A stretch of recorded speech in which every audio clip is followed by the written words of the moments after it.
Hello there guys, and welcome to Ívar's Fly Workshop. Today we are going to tie an Icelandic nymph called Hlíðarvatnspúpan, or the Hlíðarvatns nymph. It's originally by Þór Nielsen, which is one of the legends in Icelandic fly tying, and we are using Semperfli Nano Silk 30 denier for this fly. And yeah, there are some other flies on the channel by Þór Nielsen, like the killer fly and probably some other flies as well.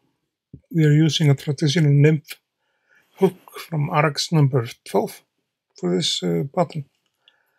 And the body we are making, it's like this Aurora yarn, which is called in Icelandic. You can find this in the craft stores or sewing and stitching stores.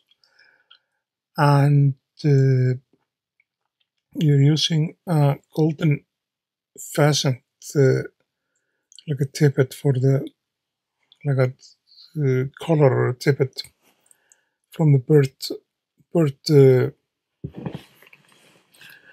as a tail of the fly. And we'll start by attaching that to the hook shank. Try to keep it even and get it a little bit down to the bend so it faces a little bit downwards, otherwise it'll just sprinkle up more or less. And we are using a 0.2 mil silver wire for the rib of the fly. And we'll attach that down here. I'm going to tell you a little bit about this nymph.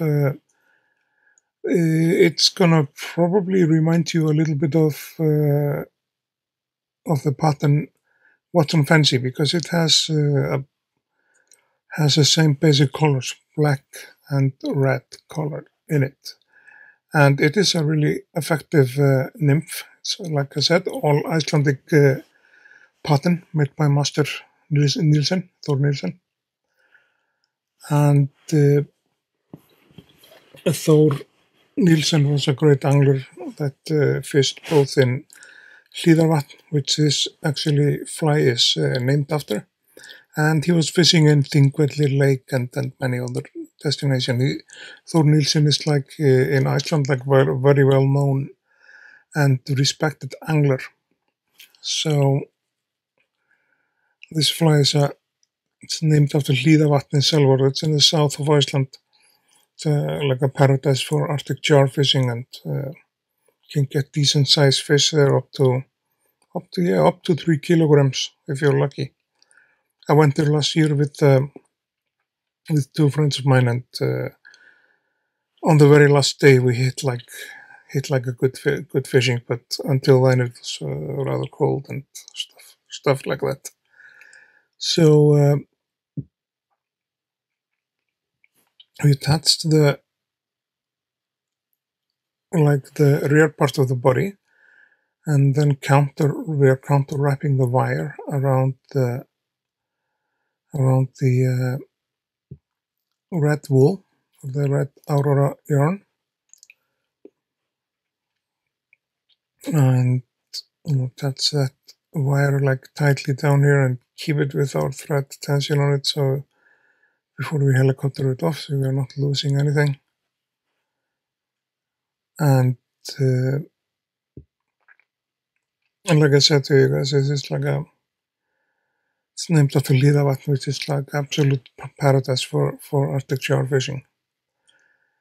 For the front part of the body, we'll be using black wool, but before attaching the black wool to the body, the back of the nymph, that's a Greylag geese.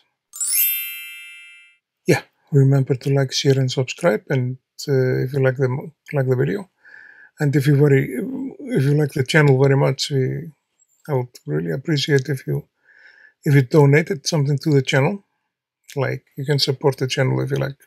It's not mandatory at all. It's just an optional thing for you guys. If you like, you can find both the pattern of the fly in the video description below, and you can also find like the links how to support the channel.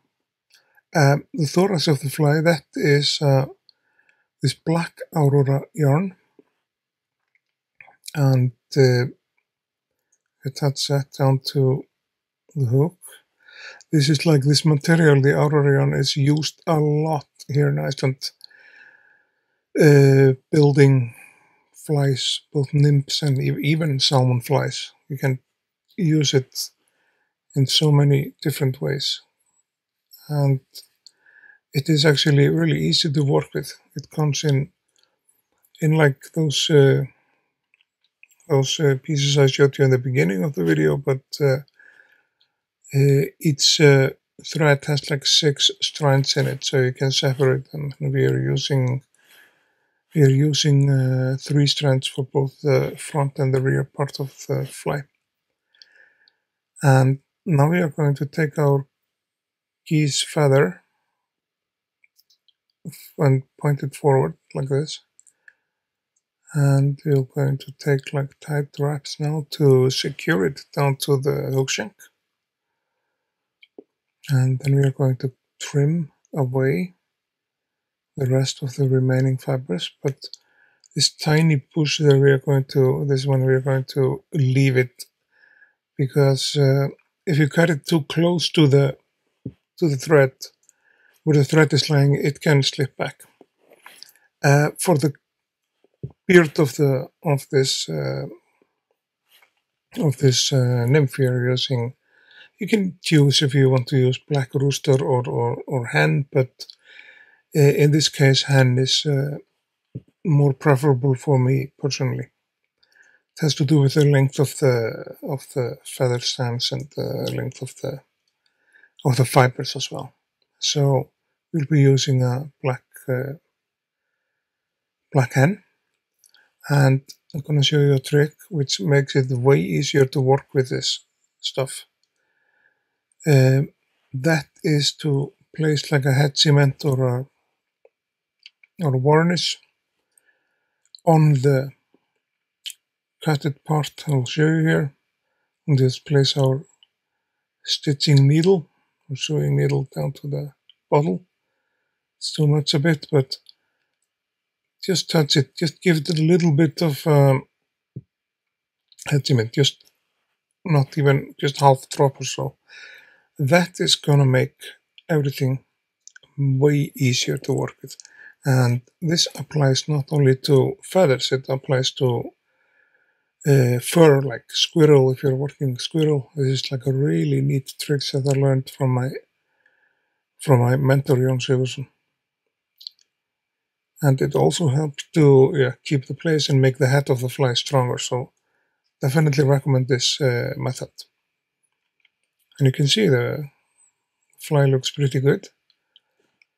And it's almost ready. We have to build up like a head of it. This is like a rooster feather. You can see how long the fibers are, and you need to get this beard that we have on the fly. You would be needing more fibers to the same, because they're so thin. Then we are going to build up like a little head on the fly.